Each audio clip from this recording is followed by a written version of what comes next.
आज की कहानी के ऊपर इस कहानी के लिए बहुत सारे लोगों ने अलग-अलग मेल किए और काफ़ी वक़्त से शायद ये वो कहानी है जो मैं लगातार टाल रहा था, सुनाना नहीं चाहता था। इसकी वजह और ये वजह मैं आखिरी क्लाइमेक्स में बताऊँगा। लेकिन आज सुबह देखा फिर एक मेल और उन्होंने बड़ी शिकायत की कि एक ही कहानी की फ़रमाइश इतनी बार कर चुका हूँ, आप सुनाते नहीं हैं। तो क्या हम आपके क्राइम तक फैमिली मेंबर नहीं हैं? बात दिल पर लगी। तो मुझे लगा आप टालते नहीं हैं, चलो ये कहानी सुना देता हूँ। जैसे भूत, प्रेत, आत्माएँ होती हैं, वैसे ही उर्दू में जिन और जिन्नात कहते हैं। ये भी एक आत्माएँ होती हैं, रूह होती है। तो जिन मतलब भूत, प्रेत, आत्मा आप समझिए। तो ये कहानी है एक जिन की शादी की। अब अजीब लगता है सुनकर कि रूह, आत्मा, भूत, प्रेत इनकी शादियाँ कैसी होती होंगी, इनकी महफ़िलें कैसी होती होंगी। लेकिन पूरे अरब में इस कहानी को लोग सुनाते भी हैं और कहते हैं अरब में इससे खौफनाक कहानी कोई है नहीं। बट इस कहानी की सरजमीन कुवैत है। हालांकि इराक में भी इस कहानी को लोग बहुत सुनते और सुनाते हैं। कुवैत में एक लेडी रहा करती थी। उनका नाम था नूरा, बल्कि उनका पूरा नाम जो है वो है नूरा अल तकाका। तो नूरा अल तकाका एक अच्छी सिंगर थी, लेकिन इनकी खासियत ये थी कि सिर्फ शादियों में गाना गाती थी। जो शादियों के फंक्शन होते हैं, उनके जो गीत होते हैं वो ख़ास किस्म के होते हैं। जैसे अपने देश में शादियों में अलग अलग स्टेट में आप राज्य में जाएं तो अलग अलग गीत हैं और बाकायदा जो मेहंदी गीत ये सारी रस्में होती हैं। तो शादी के गाने और गीत अलग होते हैं। तो नूरा अल तकाका की पहचान यही थी कि वो शादियों में गाना गाती थी अपनी बैंड के साथ, और उनका पूरा बैंड था और वो बहुत मशहूर थी। बड़ी बड़ी शादियां जो होती उसमें नूरा को बुलाया जाता। कहानी 90 के दशक की है, 90s की। एक रात नूरा अपने घर पर थी और काफ़ी इनका शेड्यूल बड़ा हेक्टिक होता था। तो एक रात घर पर थी, अचानक घर के फ़ोन की घंटी बजी। नूरा ने फ़ोन उठाया। दूसरी तरफ से एक महिला की आवाज़ आई, लेकिन नूरा को फ़ोन उठाते ही कुछ अजीब सा लगा।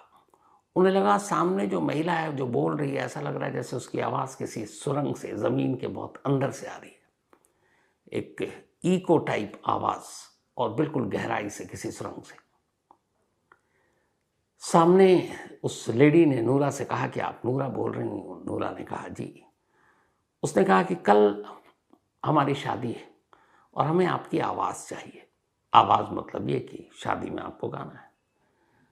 नूरा ने कहा कि इतने शॉर्ट नोटिस पर तो मुश्किल है, क्योंकि मेरे और भी बहुत सारे अभी बुकिंग है, तो मैं आ नहीं पाऊंगी। सामने वाले ने फिर से कहा कि नहीं, आपको आना पड़ेगा, आपको अपनी आवाज़ देनी पड़ेगी, मेरी शादी है, आप अपने फीस बताइए, आप जो भी देंगे हम उससे डबल ट्रिपल पैसे दे देंगे।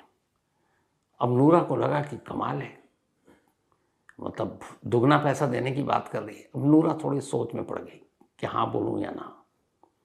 कुछ पल सोचने के बाद नूरा ने कहा ठीक है मैं आती हूँ। नूरा को खुद भी लग रहा था कि पता नहीं शायद वो इनकार करना चाहती थी लेकिन कर नहीं पा रही है, क्योंकि सामने वाली लेडी की आवाज़ में कुछ अजीब सी कशिश है। नूरा ने डन कर दिया। उसने कहा ठीक है, कल हमारे लोग आएंगे और आपको शहर के बाहर एक बड़ी हवेली है, वहीं शादी का प्रोग्राम है, आपको वहीं आना है। नूरा ने कहा ठीक है।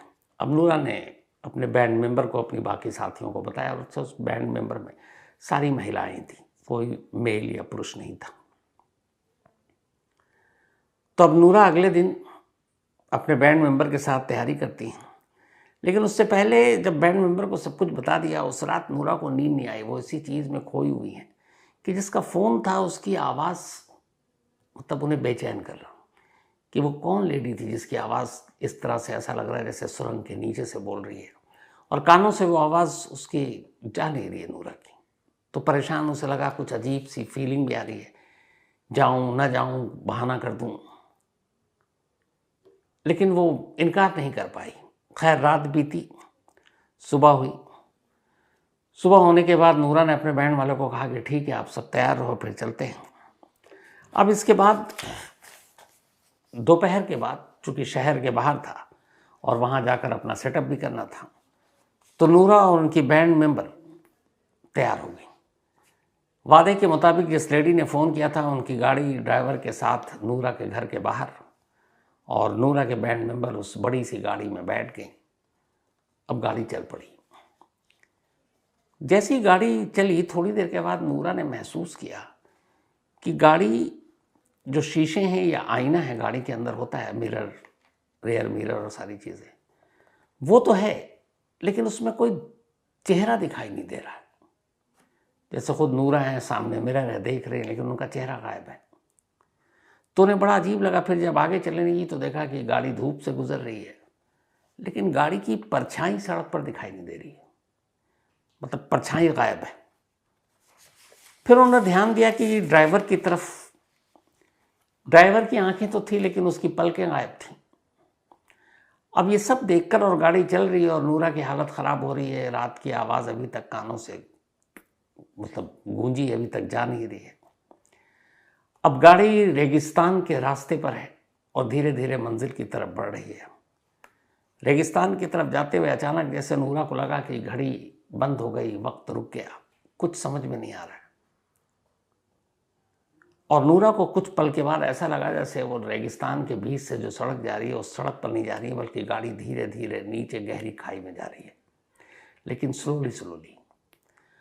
अब ये बात बड़ी अजीब, उनको सब कुछ महसूस हो रहा है कि हम जा सीधे रहे हैं, पर लग रहा है नीचे की तरफ जा रहे हैं। ड्राइवर की आंखें हैं, पलकें नहीं हैं, शीशा है तो चेहरा नहीं है, गाड़ी चल रही है, धूप है तो परछाई नहीं है, जबकि परछाइयाँ बनती हैं।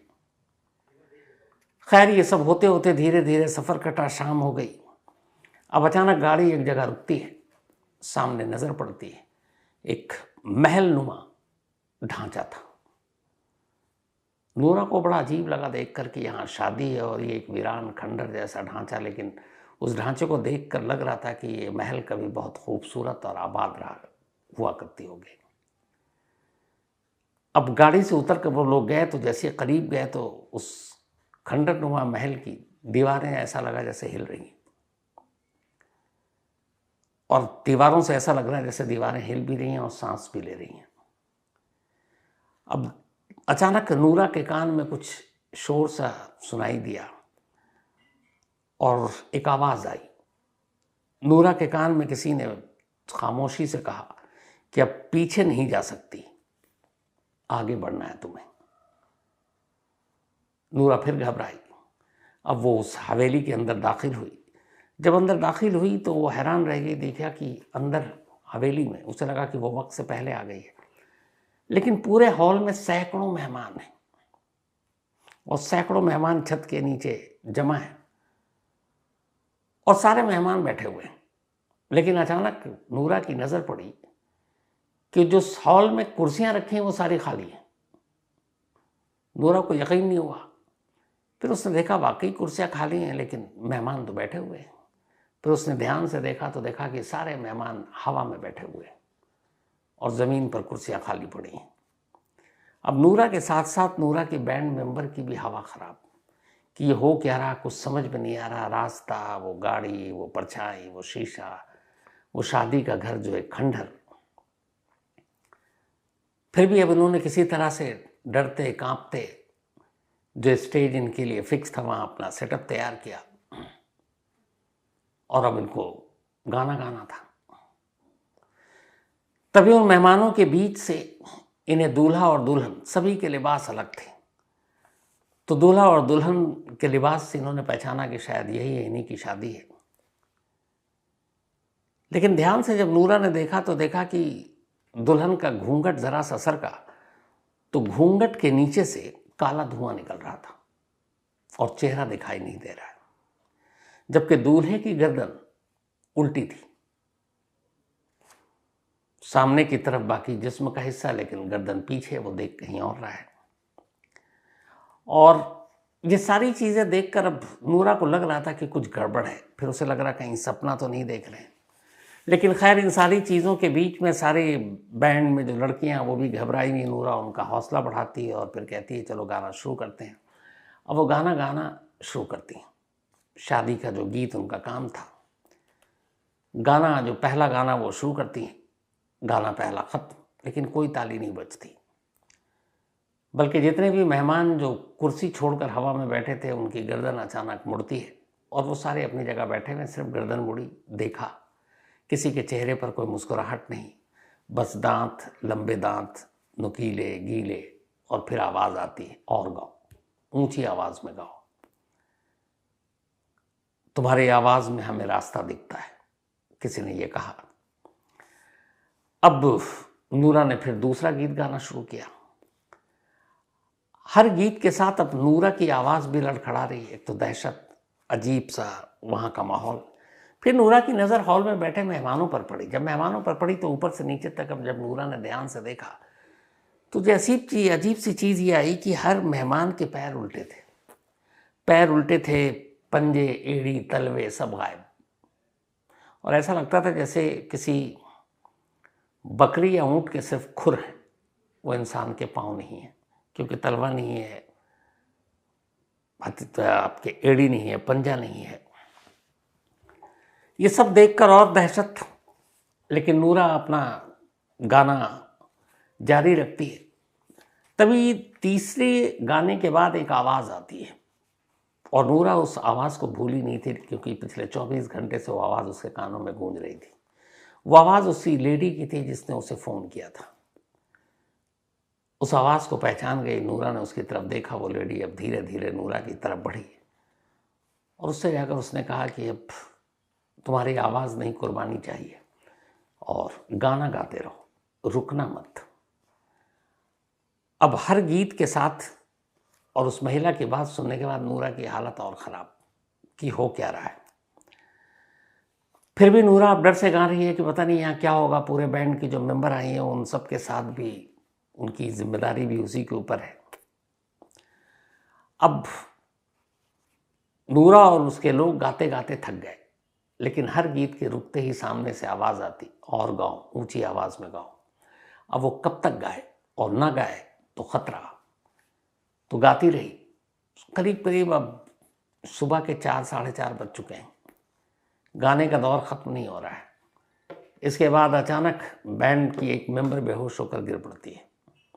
बाकी सब घबरा कर देखती हैं, नूरा भी उसे देखती है। नूरा आंखों से अपने बाकी बैंड मेंबर को इशारा करती है कि सब खामोशी से गाती रहो और एक दूसरे की आंखों को देखती रहो, ताकि हमें जैसे ही मौका मिले यहाँ से हम भाग निकलें। इसके बाद फिर गाना शुरू होता है। थोड़ी देर के बाद अब दुल्हन ने घूंघट उठाया, जो अब तक काला धुआं चेहरा दिख रहा था। तो जब घूंघट हटा इसी गीत के बाद, जब रात ढल रही है, तो दुल्हन का चेहरा गायब था, सिर्फ कंधा था और उसके ऊपर एक उसने घूंघट डाल रखा था, लेकिन चेहरा नहीं था। और उस चेहरे की जगह अचानक थोड़ी देर के बाद नूरा को दिखाई दिया कि दुल्हन के चेहरे की जगह पर उसका चेहरा है। और फिर दुल्हन जोर से बोलती है नूरा को देखकर कि अब तुम्हारी बारी है। नूरा को लगा कि अब ये रात आखिरी रात है। नूरा ने अपने बैंड मेंबर को पहले ही कह रखा था कि आंखों आंखों में हम लोग इशारों में बात करेंगे, गीत गाते रहेंगे और जैसे ही मौका मिलेगा निकलेंगे। इसके बाद एक पल आया जब सारे मेहमान जो जमा थे, नाच रहे थे, अचानक वो सब आपस में एकदम मगन हो गए। नूरा ने इशारा किया, यही मौका है। नूरा उसी रास्ते से वापस अपने साथियों को लेकर बाहर भागती है। बाहर जाती है, इत्तेफाक से थोड़ी दूर तक पैदल भागने के बाद उन्हें एक गाड़ी दिखाई देती है। गाड़ी वाले से लिफ्ट मांगती है। गाड़ी वाला शरीफ इंसान उन्हें लिफ्ट देता है और फिर वो सारे वहाँ से निकल जाती हैं। किसी तरीके से फिर ये वापस अपने शहर पहुँचती हैं। सभी बदहवास, कुछ तो पहुँचकर और कुछ गाड़ी में ही बेहोश हो चुकी थी। खैर 1-2 दिन लगा इन्हें संभलने के बाद अब नूरा ने अपने तमाम कहानी अपने जानने वालों को बताई। उन्होंने कहा कहाँ पर ये शादी थी। नूरा ने रास्ता बताया। लोग वहाँ पहुँचे तो पता चला कि वहाँ तो इस तरह की कोई हवेली ही नहीं है। बरसों पहले हुआ करती थी, वो ख़त्म हो गई, मटिया मेट हो गई। नूरा को यकीन नहीं आता। नूरा उन लोगों से कहती है कि चलो मैं नहीं, मेरी पूरी बैंड मेंबर चल कर देखती है। दिन की रोशनी में, ताकि डर कम हो, ये लोग उसी जगह पर पहुंचते हैं और वहाँ वाकई कोई हवेली नहीं थी। तब फिर नूरा को बताया जाता है कि शायद तुम किसी जिन की शादी में पहुंच गई थी। इस चीज़ ने नूरा को इतना डराया कि नूरा ने उसके बाद ज़िंदगी में दोबारा कभी गाना ही नहीं गाया। उसने शादी का गीत गाना छोड़ दिया। फिर कुछ वक्त तक वो इसी दहशत में रही, कभी उसके जहन से ये बात निकली नहीं। और इस घटना के करीब 8 या 9 साल के बाद नूरा की मौत हो गई। कहा गया कि नूरा बीमार हो गई थी, शायद उसकी वजह से मौत हुई, लेकिन बहुत सारे लोग इस बात को मानते हैं कि नहीं, नूरा की मौत के पीछे जिन का हाथ था। नूरा की मौत के साथ ही नूरा का पूरा बैंड भी ख़त्म हो गया और ये कहानी लेकिन ख़त्म नहीं हुई। आज भी अरब के रेगिस्तान में ये कहानी सुनी और सुनाई जाती है। बल्कि कहते हैं वहाँ पर कि अरब के रेगिस्तान में एक कहावत है कि रात के तीसरे पहर जो आवाज़ तुम्हें बुलाए वो इंसान की नहीं होती, इसलिए वहाँ जाना मत। नूरा टक्काका ने यही कहावत शायद सुनी, लेकिन देर से सुनी और वो चली गई। बहुत सारे लोग मानते हैं कि वाकई नूरा एक जिन की शादी में गई थी और उसने जो कुछ देखा वो सब कुछ सच देखा, लेकिन बहुत सारे लोगों का कहना है कि ये सिर्फ एक काल्पनिक कहानी है। अब ये पूरी कहानी कई लोगों ने अपनी क्राइम तक मेल के मेंबर उन्होंने भेजी मेल पे और अलग अलग लिंक भी भेजे। मैंने बहुत बार आप लोगों से कहा कि मैं भूत प्रेत जिन जन्नात इन सारी चीज़ों पे बहुत भरोसा नहीं करता हूँ, तो मुझे भी हंसी आई। फिर मैंने इस पर बहुत सारे रिसर्च किए, बल्कि अपने कुछ दोस्त हैं इराक, जब मैं गया था तब वहाँ कुछ कांटेक्ट बने तो उनसे ही बात की, क्योंकि इराक में भी ये कहानी बहुत फेमस है और बहुत सारे लोग बताते हैं कि इराक में कहानी सुनी सुनाई जाती है। वैसे भी इराक कहानियों का देश रहा है। अली बाबा 40 चोर से लेकर सिंड्रेला, वो सारी कहानियाँ वहीं से बाहर निकली हैं।